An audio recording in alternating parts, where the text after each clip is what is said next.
안녕하십니까. 신의균의 국방TV 데일리 디펜스입니다. 오늘도 역시 아주 중요한 주제를 가지고 여러분들과 대화를 나눠보겠는데요. 자, 이 제목 보시면 굉장히 희망적인 제목이지 않습니까? 쿠데타 암시하는 장점인의 괴문서가 때문에 중국이 비상 걸렸다. 중국판 촛불혁명이 일어나나? 라는 건데, 장점인 바로 전전 때 최고 지도자였죠. 이 장점인 다음에 후진타오 그리고 지금 시진핑인데, 이 시진핑의 3연임에 대항하기 위한 최대 계파인 상하이방의 수장입니다. 그런데 느닷없이 지금 시진핑의 3연임 목전에 두고 있는 이 상황에 장점인의 계획 문서가 등장했고, 이것으로 인해서 중국 전개가 아주 들끓고 있고 이게 쿠데타설까지 나오고 있다라는 내용인데, 어떤 내용인지, 중국이 지금 어떤 상황인지 한번 보도록 하겠습니다. 자, 중국의 연구팀이 중국 인구가 45년 내 절반으로 감소할 것이다 라고 경고를 했는데요. 이 인구 부분에 있어서는 우리 대한민국도 결코 자유롭지 못한 나라인데, 사실 남 이야기 할 바가 아니지만 어쨌든 지금 중국 이야기니까 한번 해보겠습니다. 자, 시안교통대 장찬바오 교수 연구팀이 연구 결과를 가지고 사우스차이나 모닝포스트가 보도를 했는데요. 유엔은 오는 2065년까지 중국 인구가 13억 명으로, 미국은 2100년까지 중국 인구가 7억 명 수준으로 줄어들 것으로 보고했지만, 해당 기관들의 추산치는 출산율을 잘못 계산한 결과다. 유엔의 경우 출산율을 여성 1인당 1.7명으로 설정했지만 실제는 지난해 기준 1.3명에 불과하며 갈수록 하락하고 있어서, 이 같은 추세가 계속될 경우 45년 후인 2065년 중국 인구는 현재의 절반 수준인 7억 명 수준으로 감소하게 될 것이며, 출산율이 여기서 더 하락할 경우에 29년 내에 중국 인구가 7억 명 이하로 떨어질 것이기 때문에 정부는 인구 급감에 대한 특단의 대책을 세워야 한다라는 거예요. 그래서 여기 미국의 워싱턴대 연구팀은 인구 1.7명, 여성 한 명당 1.7명 이런 식으로 대입을 해가지고, 유엔도 그렇고, 그래서 2100년에 중국 인구가 7억 명 이하로 떨어질 것이다 라고 이야기했는데, 그런데 이 시안교통대 장 교수는 그게 아니다. 지금 중국 여성 한 명당 출산율이 1.3명밖에 안 되는데 무슨 1.7명이냐. 그래서 1.3명 대입하면 이게 2100년이 아니고 2065년에 7억 명 이하, 지금의 절반 이하로 떨어질 것이다. 그런데 지금 갈수록 여성 한 명당 인구 증가율이 떨어지고 있기 때문에 지금은 1.3명이지만 더 떨어진다. 그러면 어쩌면 29년 내에 중국 인구가 7억 명 이하로 떨어진다. 큰 위기다 라는 거예요. 그럼 또 왜 29년이나? 그게 바로 2050년 아니겠습니까? 2050년은 중국이 건국한 지 100주년 지나서 이제 101주년 들어가는 해인데, 바로 시진핑 주석이 따퉁 사회, 대동 사회를 건설해서 다 같이 잘 사는 사회를 건설하겠다라고 하는 그 목표 연도예요. 그래서 그 목표 연도에 지금 인구가 절반 이하로 떨어지는데 무슨 대동 사회냐? 이거 특단의 대책 마련해야 된다. 이 말 아니겠습니까? 그러면은 중국이 왜 이렇게 인구가 급감할까? 그 내용은 도대체 뭘까? 보겠습니다. 중국이 인구가 너무 많아가지고, 여러분들 기억하시겠지만 2000년대 초반까지만 하더라도 한족의 경우에는 한 가구당 자녀 한 명밖에 못 낳았어요. 그리고 소수민족의 경우에는 자녀 2명까지 놓을 수 있었죠. 그래서 한족의 경우에 아들 못 놓으면, 여기도 이제 이 남아선호 사상이 있어가지고 그 한 명 더 낳아가지고 호적에 안 올리고 벌금 내니까 이제 이런 경우들이 많았는데, 지금 이제 그거 다 풀었습니다. 왜? 인구가 경쟁력이니까. 그런데 지금 이렇게 왜 인구가 급감하냐? 그 내용을 이 장찬보 교수는 이렇게 이야기를 합니다. 중국의 인구 감소는 심각하게 저평가되고 있다. 2017년부터 감소하고 있는 출산율이 회복될 가능성은 낮다. 오히려 전체 인구 대비 가임 여성의 숫자가 감소해서 총 인구수가 급격히 줄어들 가능성이 더 높으며, 출산율이 1명 이하로 떨어져 29년 이내에 인구가 절반으로 감소할 가능성이 높다. 연령별 인구 조사 결과를 보면 인구 중에 어린이가 17%, 60세 이상 고령 인구가 18%를 차지한다. 중국 역사상 최초로 고령층 인구가 어린이 수를 넘어섰다. 이 같은 현상은 경제적 압박 증가와 집값, 교육비 폭등 때문인데, 중국 과학원 연구 결과에 따르면 집값이 평방미터당 1000위안이 증가하면 아이 한 명을 출산할 가능성이 2% 낮아지고 2명을 출산할 가능성이 5% 감소하는데, 실제로 중국에서 가장 낮은 출산율을 기록한 양쯔강 삼각주 지역은 가장 큰 폭수로 집값이 상승한 지역이다. 자, 이런 거예요. 양쯔강 삼각주, 뭐 제가 정확하게 될지 모르겠지만 아마도 상하이, 항주, 소주, 이 양쯔강 하류지역인 것 같습니다. 이 지역에 굉장히 큰 도시 아닙니까? 항주, 소주, 상해 다 1,000만 명 넘는 그런 또 1,000만 명에 가까운 그런 도시들인데, 그러다 보니까 당연히 집값이 올라가죠. 자, 여기 보면 평방미터당 1,000위안이 증가하면 그럼 평방미터당 18만 원 아닙니까? 그러면 3.3제곱미터가 한 평이니까 평당으로 치면 뭐 한 60만 원 올라가면은 출산율 2% 떨어진다. 그런데 중국의 집값은 우리 대한민국 집값보다 훨씬 많이 올랐죠. 그러면은 지금 이 조사 또 통계에 따르면 지금보다 훨씬 더 큰 폭으로 출산율이 낮아질 것이다. 다 교육비, 주거비 이런 비용 때문에 도저히 아이를 낳을 수 있는 여력이 안 된다. 빈부격차는 심해지고 이렇게 해서 도저히 안 된다. 우리나라도 뭐 비슷해요. 사교육 때려잡던 노무현 시기 때 오히려 사교육비가 폭증하고, 그렇게 해서 그 2000년대 초반에 대한민국이 그 사교육비 폭증으로 인해서 도저히 이제 2명을 놓을 수가 없다라는 그런 의식이 팽배해졌지 않습니까? 그게 지금 중국이다. 그래서 앞으로 더 급강할 것이니까, 즉 나통사회를 한다라고 하는 그 2049년, 그거는 한마디로 어불성설이다. 안 된다. 그 말을 하는 겁니다. 그런데 중국이 이렇게 인구뿐만 아니고 사회 다방면에서 위기가 몰려오고 있죠. 그럼에도 불구하고 중국은 정신 못 차리고 있습니다. 그런데 희한하게도 이 중국의 문제가 우리 대한민국 문제하고 굉장히 비슷한데, 뭐 지금 뭐 대한민국 이야기 하려는 것이 아니니까 중국 이야기 하겠습니다. 계속 중국이 어떤 문제점을 안고 있음에도 불구하고 정부는 영 딴소리를 하는지 한번 보겠습니다. 9월 중국의 제조 구매 관리자 지수 PMI라고 하는데 이게 49.6%, 49.6입니다. 50을 기점으로 아래로 떨어지면 이제 경기가 확 하강을 하는 것이고, 50 이상이면은 경기가 상승해서 50 이상이면은 그래도 설비 투자하고 기업이, 그리고 고용 증가하고 이렇게 준비를 하는 것인데, 중국이 예를 들면 작년 2월 코로나 팬데믹으로 인해서 어마어마하게 위기를 봉착했을 때 그때도 50이 넘었어요. 그런데 지금은 49.6. 그러니까 본격적인 경기 하강으로 들어간다. 이제는 설비 투자 안 해요. 고용 안 해요. 창출. 이제 이런 상황으로 들어가 있음에도 불구하고 중국은 딴소리 하죠. 그리고 골드만삭스를 비롯한 이 해외의 신용평가사들이 중국의 경제 성장률 전망을 8.2에서 7.8로 떨어뜨리고 있습니다. 더 낮게 계속 잡아갑니다. 예상보다. 또 뭐 사실 또 8.2%, 7.8% 이것도 어마어마하죠. 그걸 왜 이렇게 어마어마하냐? 작년에 코로나로 인해서 확 내리 꺾은 것을 지금 정상 회복을 시키는 단계인데, 중국은 이것을 어마어마한 양적 완화를 통해서 돈을 유한을 마구마구 찍어내서 뿌렸지 않습니까? 그 뿌린 그것들이 부실 대출을 통해서 부동산으로 대부분 다 흘러가 버렸고, 그런 착시 효과가 있는 겁니다. 이 숫자를 다 믿으면 안 됩니다. 그럼에도 불구하고 어쨌든 그런 효과마저도 떨어져서 지금 평가하고 있다. 그리고 석탄 대란으로 인한 전력 공급 대란이 일어나서 이 생산이 제대로 공장이 돌아가지 않은 그런 상황으로 되고 있지 않습니까? 공장을 이틀만 돌려라, 하루만 돌려라 이렇게 되는데 무슨 경기가 올라가겠습니까? 그리고 사상 최대 이 정부 그리고 지방정부의 공기업 가계부채죠. 제가 지난번에 지방정부의 빚이 수천억 조다 뭐 이런 식으로 수천조다 이렇게 말씀을 드렸는데, 지금 어마어마하게 지방정부의 부채가 늘어나고 있는데 이건 중앙정부 더하죠. 그리고 가계부채는 더 심각하죠. 이런 식으로 모든 분야의 부채가 폭증하고 있고, 그런 것들로 인해서 헝다그룹 부동산 거품 붕괴 위기가 오고 있습니다. 이제 폭발합니다.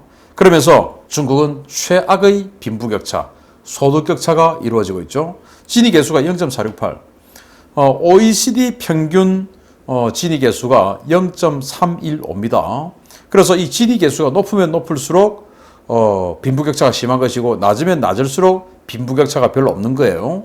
그런데 중국은 공동부유, 대동사회 이런 나라인데 이렇게 지니계수가 이 정도로 높아요.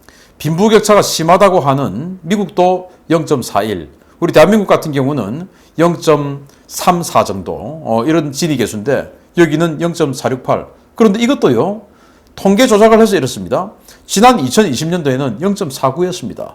그런데 이게 지금 시진핑 3위님 해야 되니까 뭐 어떻게 통계 조작을 했는지 분명히 중국의 빈부격차는 더 심해졌는데 내가 뭐 미래도 없다 해서 아무것도 하지 않은 탕평족까지 생겼고, 그리고 연예인은 어마어마하게 돈을 많이 벌어서 이 결혼 예식 한 번에 수백억 원을 쓰는 이 정도로 빈부격차가 벌어졌음에도 불구하고 올해 시진핑 사면임 앞두고 친위 개수는 오히려 줄었습니다. 그런데 이건 통계 조작이다 라고 하는 것을 알만한 사람들은 다 알죠. 어쨌든 중국은 이런 식으로 OECD 평균이 0.315임에도 불구하고 중국은 빈부격차가 어마어마하게 높다. 이게 0.5가 넘으면 이거는 뭐 거의 지옥과 같은 빈부격차다라고 평가할 수 있거든요. 그런데 이 정도입니다. 이름에도 불구하고 중국 인민은행장은 뭐라고 이야기하냐. 우리가 지금 한국은행장이죠. 뭐라고 하냐. 중국은 향후 5에서 6%대의 잠재 경제 성장률 유지가 가능하다. 정상적 통화정책 유지할 것이고 헝다그룹 등 금융시장 불안에 따른 당국의 자산 매입은 불필요하다. 그런 것은 시장에 문제가 생겼을 때나 선택하는 것이다. 헝다그룹 왜 좀 어떻게 처리 안 하냐. 그 좀 매입해야 되는 거 아니냐. 이렇게 하니까 그건 문제 있을 때 하는 건데 지금 문제 없다. 라고 주장하면서 앞으로도 계속 경제 성장률 우리는 잠재적으로 유지하고 있으니까 걱정 없다. 이렇게 이야기하는데 마치 IMF 직전에 아무 문제 없다라고 하던 어떤 사람들하고 좀 비슷한 느낌 들지 않습니까? 그러다가 나라 확 망하죠. 자, 임계치 향해 폭주하는 중국의 민심인데요. 공안 통치가 언제까지 먹힐까? 지금 중국은 어마어마하게 강력한 공안 통치, 독재를 하고 있죠. 코로나로 인해서 우한 시내가 완전히 아비규환, 지옥이 되었음에도 불구하고 분명히 포대자루에 어마어마하게 시신이 실려나가고 있음에도 불구하고 사망자 숫자는 너무 적어요. 또 올해는 그런 식으로 대규모 홍수가 발생해서 정저우 시내에서 정말 셀 수도 없을 만큼의 그런 사망자가 발생했음에도 불구하고 또 발표는 또 적어요. 그래서 대규모 재난이 계속 발생하는데 당국은 은폐, 축소합니다. 그것도 정보를 통제합니다. 그런데 그 정보 통제가 언제까지 먹힐 것이냐. 그 시민들의 분노가 언제까지 억누르고 있을 것이냐. 이건 뭐 장담할 수 없죠. 주민의 기본권, 재산권 위협을 합니다. 이 사진은 베이징 외곽의 고급 주택 단지인데 여기 집을 지어놨더니 야 이거 버벅이었어 해가지고 그냥 다 밀어버렸습니다. 그래서 주민들이 나와서 이거 내 재산인데 왜 이러냐 라고 한 걸 그냥 다 진압해버리고 밀어버렸습니다. 이런 것들이 베이징 외곽에서만 있었을까요? 아니죠. 전국 각지에서 있겠죠. 이런 공권력의 무자비한 집행. 여기에 대해서 시민들이 이 불만 가만히 있겠습니까? 계속 쌓이고 있겠죠. 뭐 이런 시진핑의 자존심 때문에 호주를 손봐 주려고 하다가 지금 초유의 전력난 당하고 있죠. 에너지 위기 당하고 있죠. 생산이 안 되니까 이제 점점 경기가 하락하겠죠. 그리고 공동부유, 마오쩌둥이 했던 공부론하고 똑같은 공동부유. 다 같이 잘 살자. 다 같이 잘 살면 어떻게 해야 돼? 니네들 거 가진 거 내놔. 마윈 니네들 거 다 내놔. 기업들 다 내놔. 그럼 누가 기업하겠습니까? 다 줘야 되는데 안 하죠. 그래서 실패한 마오주의 부활 이거를 완전히 그냥 다시 하고 있으니 대약진 운동해서 중국이 완전히 망했는데 그걸 다시 하겠다 이거 아니겠습니까? 이러니 중국의 미래가 밝겠습니까? 거기다가 아까 모두에 말씀드렸던 인구 문제까지 있는데 이런 상황에서 이제 오늘의 핵심이죠. 혼란한 이런 전국 속에서 중국 권력층을 뒤집어 놓은 쪽지 한 장이 언론을 통해서 나왔습니다. 상하이에 있는 더웨이라고 하는 언론을 통해서 공개된 쪽지인데요. 그 장쩌민 전 주석이 누군가에게 보낸 그런 추석 인사입니다. 그런데 장쩌민 주석은 상하이방 아니겠습니까? 그래서 예를 들어서 광주 전남 지역에서 DJ가 한마디 한 거, 또 대전 충청 지역에서 JP가 한마디 하는 거, 그거 권력을 놓고 나서도 상당 부분 지나서도 굉장히 먹혔지 않습니까? 뭐 지역 정치인 또 우리 홈그라운드 다 있죠. 마찬가지입니다. 장쩌민도 상하이에서는 아직도 먹히는 겁니다. 그래서 장쩌민 주석이 이런 걸 내놨어 하고는 더웨이가 딱 보도를 했는데 이 내용이 뭐냐. 동지들에게 오늘은 중추절이다. 우선 명절을 축하한다. 여러분 모두 즐거운 명절을 보내기 바란다. 과거를 본받아 다가올 미래를 열어가고 용기를 갖고 정상에 올라야 하며 사회주의 현대화 건설을 위해 분투해야 한다. 지난 추석 때 장쩌민 전 주석이 이런 친필 편지를 적었다고 합니다. 아니 뭐 엄청나게 연로한 사람인데 대단히 힘있는 필체로 적었어요. 그 필체를 보면 장점인 같아요. 제가 장점인 필체 정확하게는 모르지만 이렇게 조금 날리는 이런 필체 여러 군데서 봤는데 뭐 비슷해요. 그래서 제가 봐도 그냥 비슷한데 이 또 전문가들 본 사람도 있지 않겠습니까? 똑같다라는 거예요. 그런데 이 내용이 명절 잘 보내라까지는 다 좋은데 그 다음입니다. 과거를 본받아 다가올 미래를 열어가라. 과거를 누굴 본받아란 말이겠습니까? 우리 시대를 본받아라. 이 1990년대에는 지금보다 전체적으로는 못 살았지만 그때는 다 좋았다. 왜? 다 희망이 있었고 다 같이 성장했으니까. 그래서 그 과거를 본받아라. 지금은 빈부격차가 이만큼 있는데 이거 말이 되냐. 그래서 미래를 열어가자. 용기를 갖고 정상에 올라야 된다. 그래서 지금 시진핑 저 개파가 우리를 어마어마하게 탄압하고 있지만 그래도 용기 잃지 말고 정상, 즉 권력을 획득해라. 이 말을 하는 것이죠. 그러면서 지금 시진핑이 사회주의가 아니고 완전히 마오주의로 회귀를 하고 있는데 그게 아니고 사회주의 현대화 건설을 우리가 해냈으니까 그걸 위해 다시 분투해야 한다. 싸워야 된다. 그 말을 한 것입니다. 그래서 이 편지가 전체적으로 이 장점인 계파들에게 독전을 하는 싸움을 촉구하는 이런 편지다라는 평가였습니다. 그래서 이걸 이제 더웨이라는 언론에서 보도를 했는데 이게 쫙 퍼지는 겁니다. 야, 우리 죽지 않았어? 이렇게 되는 거죠. 이런 상황에서 이런 것들을 가지고 에포크 타임즈가 보도를 종합적으로 했는데요. 에포크 타임즈의 보도와 해설이 아주 의미가 심장합니다. 쿠데타 가능성도 있다는 거예요. 중공은 내년에 최고위층 지도부를 교체하는 20차 당대회를 개최한다.